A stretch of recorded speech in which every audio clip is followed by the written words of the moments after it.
Once the world is educated, the world should embrace this energy, and it should quickly be incorporated into everyday life, significantly improving our welfare. Let me ask you this, Tom. Why do you think Rudolf Steiner or Tesla or Royal Rife, the other pioneers that came before you, their work was smashed and marginalized and their lives were ruined by the establishment? Why do you think it is that you have a shot at altering our ability to heal? Good question. I can't speak for anybody's success or failure. The people that you just mentioned, all of them are noteworthy, and their accomplishments are indeed noteworthy. I really can't compare myself to them. I will say that I believe this is time that the world wakes up to scalar energy. And I do believe that Jesus and Mary will help me to accomplish that mission, to introduce it to the world. It is a safe procedure. It works on a fundamental principle, and it does indeed disassemble pathogens. Where do the pathogens go once they've been unbinded and disassembled? In effect, what happens inside the body to the best of your ability? What happens? Scalar energy, again, as a primal force in nature, will disassemble a pathogen into its components, into its elements that comprise that germ. For instance, let's say we're treating streptococcus. Scalar energy will reduce streptococcus into carbon, oxygen, nitrogen, phosphorus. So the body now has experienced this transmutation, and those elements now can be reabsorbed by the body. So you're taking what's harmful, a germ, you're reducing it into the elements, the components that comprise that germ, and the body can reuse those components for a matter of nutrition. This is the process of transmutation that I myself have experienced many times. And what I have witnessed for the past 20 years is truly incredible, and I only think it will become even more spectacular, even more incredible, once people join me in order to indeed palliate disease, or in some cases cure disease. Now, again, I will only offer this consideration once we have proper scientific testing, and it has been deduced that yes, the pathogen that caused the disease is no longer present. If that's the case, then that opens the door for a cure. And if that can be proven through diagnostic testing repeatedly, then I will be the first to say yes. In this case, a pathogen no longer exists. After testing, we've proven that. Essentially, it will be the cure for pathogenic disease. let's talk a little bit about. Meaning, every physical form in the universe has its own harmonic. Hence, every physical form in the universe has its own geometry. And that geometry, that way it is assembled, is a scalar energy process. Are we waveforms? We are essentially beings of light. Scalar energy is a light form. Scalar energy instructs our bodies to assemble. Scalar energy is responsible for our physical constitution. What do I mean by that? I believe scalar energy initially programs all DNA. As we know, all life starts out as a DNA code. What am I saying? Whether it's a human being or an animal or a plant, scalar energy is the instructions for all DNA. How does DNA form? How is it maintained? It's formed, it's assembled, and maintained by way of scalar energy. Hey, Awakening Truthers, and welcome to another video from A Plain Truth 2.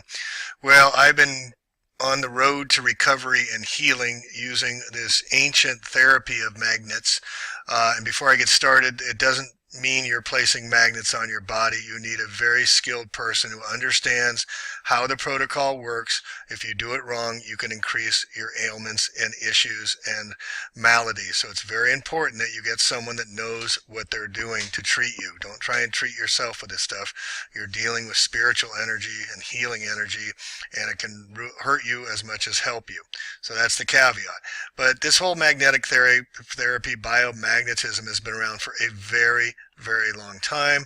The Egyptians had it in 2000 BC, magnetic stones called lodestones to correct health imbalances. How about the Egyptians? They built pyramids we still can't figure out. Legend Cleopatra slept with a magnetic stone on her forehead to preserve her youthful appearance. The ancient Hindus in India believed the dying person should rest with their body aligned north and south. The word magnet comes from the ancient Greeks, magnes, lithos, meaning stone from magnesia. And Paracelsus brought the world into the European world in 1493 using magnets. Had a notion of the life force in the nature and the human body, which he called archaeus, meaning ancient. So this is old technology that is being brought up again. But who had it before us? None other than the great, the wonderful, the amazing Nikola Tesla. Nikola Tesla, we all know, had the Tesla coil. He had magnetic energy with the Tesla coil, but he also used it for healing. And that's where the person, Chiron, that he's healing me, he started researching Nikola Tesla and learned about Tesla's magnetron for healing. And then he started researching biomagnetism and found a lady that treated him. He learned how to do it from Dr. Isaac Goyas, who's been doing it for 20 years. And he's become a person that is now helping to treat and clear others of viruses, funguses, bacterias, and disease that lives inside all of us now in this toxic world. So this has all been, I want to go into a little bit of history of how Tesla was buried. And most people know about the alternating current, about Tesla, and about how he developed free energy at Wardenclyffe, if I said that correctly, in Long Island. Before that, he was in Colorado, I think Boulder, and he set up one of the machines that shut off all the power around, so he had to move. Then J.P. Morgan found out he had free energy and said, yep, that's it. But also, I think it was because he found out he was healing people and that he could use the frequencies. The Tesla created healing frequency machines and personally demonstrated that AC electricity could be used to cure almost any disease. Tesla provided audiences, electricians, stunning demonstrations that showed frequency currents flowing safely through the body. The Electrotherapeutic Society was formed in 1890. Now, this is before Tesla was developing this stuff, so they all knew it back then. Electrotherapy quickly grew in popularity. Colleges and private schools taught electrotherapy were established, and medical health devices based on the magnetic fields from the patented Tesla coil became extremely popular. In 1896, Tesla taught that the secrets lie in the effects of a distinct nature due to the electrical waves and oscillations, that is, impulses in which the electrical energy is alternately passing in more or less rapid succession through the static and dynamic forms. And he says famously, if you want to find the secrets of the universe, think of terms of energy, frequency, and vibration. Interesting, Tesla was exposed to tremendous amounts of electrosmog in his work, yet he lived to be 86 years old, far longer than the average age of 65 when he died in 1943. He and many other doctors successfully found ways to neutralize disease, bacteria, and the harmful EMF, electromagnetic frequency radiations, what do we have today, using complementary healing frequencies. Tesla's high-frequency apparatus would produce ozone in and on the body and eventually started the Tesla Ozone Company to produce machines to use in these hospitals. Since it would be electricians that were voting for or against AC electricity, Tesla's utopian future where electricians could handsomely be employed as medical technicians and doctors could greatly contribute to alternating current, winning the vote to end the war of currents with Thomas Edison, who wanted DC, directed current. So then the American Medical Association has to step in. As the war incurrence, his proponents were not so lucky in the war with medical doctors that were being taught by traditional American medical associations, the AMA. And I recommend you get Jim Corbett's Western Medical dissertation documentary on the founding of Western medicine by Rockefeller, Nelson Rockefeller. And he wanted chemical pharmaceuticals introduced, and that's what he got. So in 1910, the Carnegie Foundation, one of his buddies, created the Flexner Report for the American Medical Association that provided a detailed overview of preferred medical education in North America. Eventually, the AMA designated a list of authorized medical schools and forbid the teaching of electrotherapy and the use of ozone. Anyone using Tesla's magnetic coils for medical therapy were considered to be quacks. And here we can look at the Flexner Report of 1910, all in the United States and Canada, and they're still relevant today, by the Carnegie Foundation, called on American medical schools to enact higher admission and graduation standards and to adhere strictly to the protocols of mainstream science in their teaching and research. The report talked about the need for revamping and centralizing medical institutions. Many American medical schools fell short of the standards advocated in the Flexner Report, and subsequent to its publication, nearly half of such schools merged or were closed outright. Colleges and electrotherapy were closed. Read that again. Colleges and electrotherapy were closed. And I'm not going to get into it here, but the Western medicine is Rockefeller Medicine, founded Columbia Medical School, and the PhD system is all by Rockefeller. Guggenheim, J.P. Morgan at the time founded all of these universities and medical schools to train the doctors in the way they wanted them to be trained. So back to Nikola Tesla. In North America, the practice of magnetic field and ozone therapy went deep underground. The schools that taught it were closed, and electricians found jobs in traditional industries, but the war in medicine continued. Many world-renowned doctors felt the AMA had wronged their practice of medicine. In 1932, at a seminar presented at the American Congress on Physical Therapy, Dr. Kolischer announced, quote, Tesla's high-frequency electrical currents are bringing about highly beneficial results in dealing with cancer, surpassing anything that could be accomplished with ordinary surgery. Let me read that again, folks. Tesla's high-frequency electrical currents are bringing about highly beneficial results in dealing with cancer, surpassing anything that could be accomplished with ordinary surgery. 1963, congressional hearings on quack devices forced companies that manufactured legitimate electrotherapy products into bankruptcy, and the FDA put tight restrictions on the electromagnetic medical devices. Medical quack doctors were barred from the AMA. Persons that practiced frequency therapy were put in jail for practicing medicine without a license. The pharmaceutical industry is now dominating force, with Valium discovered in 1960. So again, other countries are picking it up. Soviet Union is using Tesla medicine. Germany is using Tesla medicine as well. And it's coming back to the United States. Even Dr. Oz, the one who doesn't vaccinate his children because his wife tells him not to and she runs the house, but he advises vaccines on everybody else, just like the Bill Gates and Hell family doesn't vaccinate. He's bringing out this pulsed electromagnetic field therapy to his American audiences.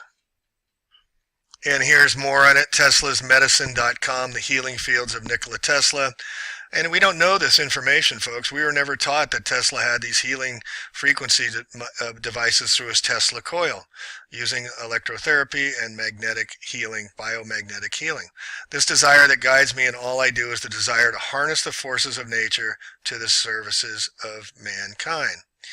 And then we can go down here and see the emphasis I place on Tesla in the various videos you will see here comes from realization that he was very influential as being the originator of extremely advanced magnetic field therapy.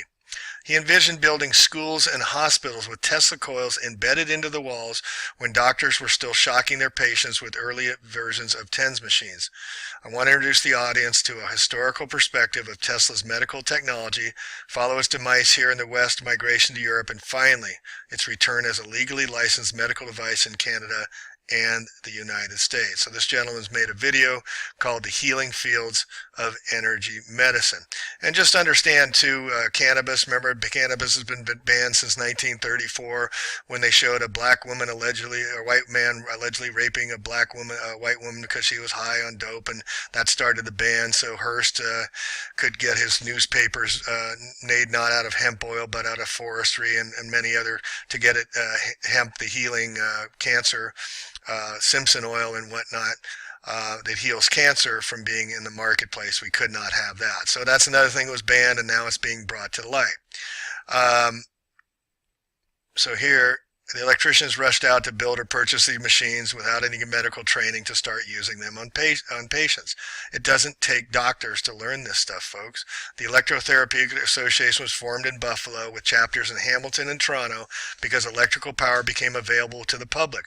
Hospitals in Buffalo became famous worldwide by offering Tesla treatments and cures for the most serious of diseases, and they could boast a very high success rate.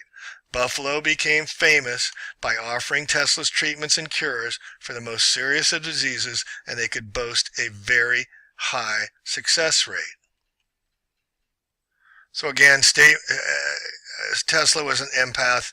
He was gifted a human being inspired by the cosmos to introduce the world to electricity to lift the human condition. He died in poverty, and he was concerned about being with service to mankind rather than his own well-being.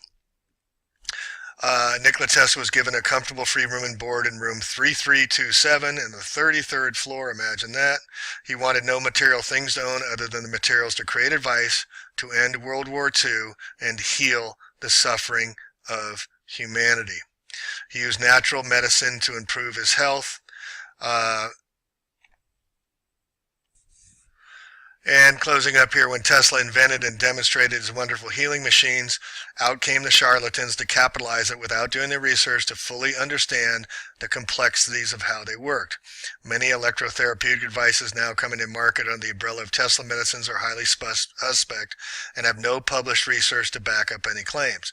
Now, the difference now in between that and doing this stuff is, here's my chart.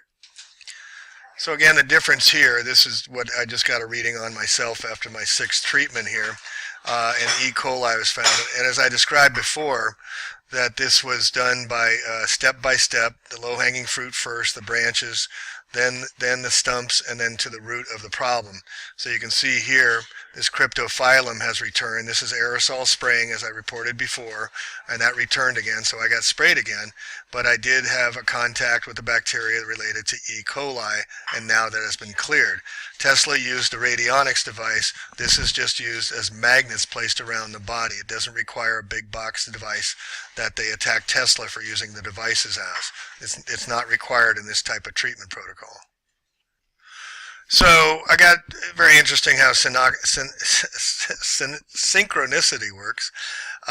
Did old churches use Tesla, magnetron, and healing centers? And when I published this, somebody sent me some comments talking about the Tartarian Empire, who built many of these old churches and whatnot, and in the cathedrals were magnetrons that were used as healing centers. And also the Tartarians did not use money as currencies. They had other mediums of exchange where there wasn't being extortion based on usury and monetary and debt and all that. So wouldn't it be interesting if the churches were really healing centers, and that's what the people worship because they were going there to get healed using magnetron or magnetronic energy, biomagnetism, to heal and clear many of the maladies, diseases, and issues we all have today. All right, so that's it for Flat Earth. We'll continue this discussion. It's an ongoing. We're waking up to being able to heal ourselves. Let the healing begin, and let it begin with us. Please research biomagnetism all you can. We'll be providing more information in the future. Peace and love one another always. The tree of life has the brain as the roots and the nervous system as the trunk and branches. There are 3 main divisions in its function.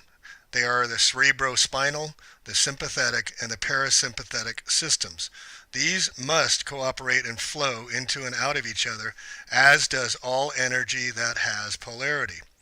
In the tree of life of the circulation of blood, we have the arterial circulation as the positive pole, the venous circulation as the negative pole, and the renewal of blood by oxidation through the lungs as the neutral pole. The preserver, the keeper, the balancer, and the restorer, like the sympathetic system. Let us stick, for example, as the illustrated above. Now let us bend the stick. As a result, we have a triangle. The four elements of fire, water, air, and earth in their threefold action of positive, neutral, and negative become 3 times 4 and equal to 12 signs of the functioning principles of these elements in the body according to the signs of the zodiac. All this is based upon the lines of force, like the threads which wove this body of ours into the mother's womb. Our relation as beings in the universe is similar to the embryo's relation in the womb to the body of the mother. The same lines of force are at work in an individualized way throughout life on this earth. Energy travels in a circuit from the center to the circumference and back to its source of neutral center. Evolutionary mind energy flows from the mind principle over the brain and the nervous system as primary energy waves. Second, as conducted impulses over insulated nerves like wires for all specific physiological function. This series of evolutionary energy charts show mind and life impulses flowing over the body like waves. They look like a wheel within a wheel, almost as the prophet Ezekiel saw them with the life enthroned in the center. The fiery life center in the umbilicus links the energies into the physical life through the umbilical cord from the mother into the embryo. It is this cycle of nourishment and energy which built the embryo in perfect neutral position in the womb. When the cord is cut, the baby is the individual and functions on the perpetuation of this energy cycle by taking nourishment direct. This primary vital impulse is the most important fiery element in our life for digestion of food, assimilation, elimination, and oxidation. These are the healing, repairing, and building faculties in our bodies. They are utilized as therapy to keep this vital energy flowing when obstructed in illness and by disease. It is truly a vital approach to release vital forces prior to chemistry and mechanics. This is from the fine work of Dr. Randolph Stone, who died in 1980s and developed this on electromagnetism and biomagnetism treatments. I'll put this in the show notes.